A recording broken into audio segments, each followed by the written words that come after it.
All right, so we're down here at Realtree Farms today, and what we've done today is we did a control burn through all this underbrush, and we're trying to accomplish a couple different things in here. One, a fire is the most effective and most cost-efficient way to manage your land. It helps you manage your wildlife, it helps you for timber management, and it's not expensive to do it. I mean, you can cut a fire break with a rake and a backpack blower.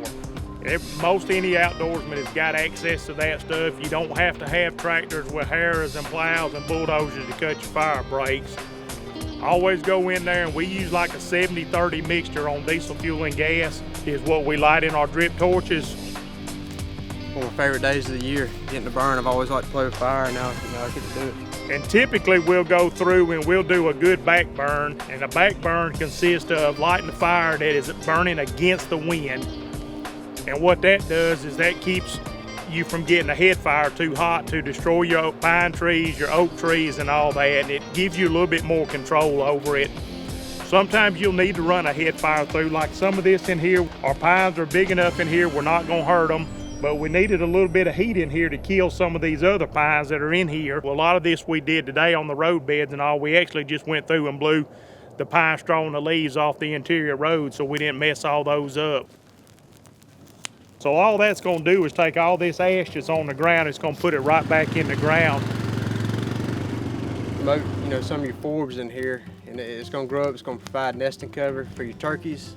It's gonna provide cover for your fawns, as well as a lot of protein and nutrients for, the deer and bugging areas for your turkeys as well. So the other thing it does is you get a lot of these volunteer pines like this, and these loblollies that don't take a whole lot of heat to kill all this underbrush in here, and it'll clean this floor up in here and get rid of a lot of this thickness that's in here that's really not ideal bedding cover anymore.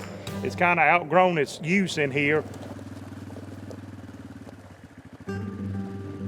We try to do it on every 3 years on a rotation. If you do it any quicker than that, the problems you run into is you usually don't have enough fuel on the ground to carry a good fire. And you want to do a burn when you got a decent wind, a good 5 to 10 mile an hour wind to help push that fire through there. And you want to do it with your humidity below 60%. Today we had about a 42% humidity. I like to do it a little bit less than that, but we've been so wet here in Georgia this winter that it's been tough to get anything dry enough to do anything. And we had sunny temperatures all weekend.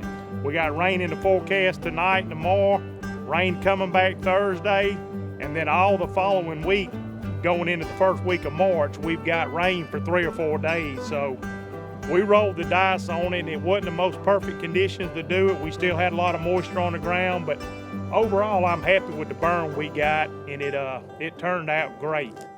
Y'all give it a try. Like I said, put something in the comments if you've got questions, and we'll be happy to try to answer them the best we can.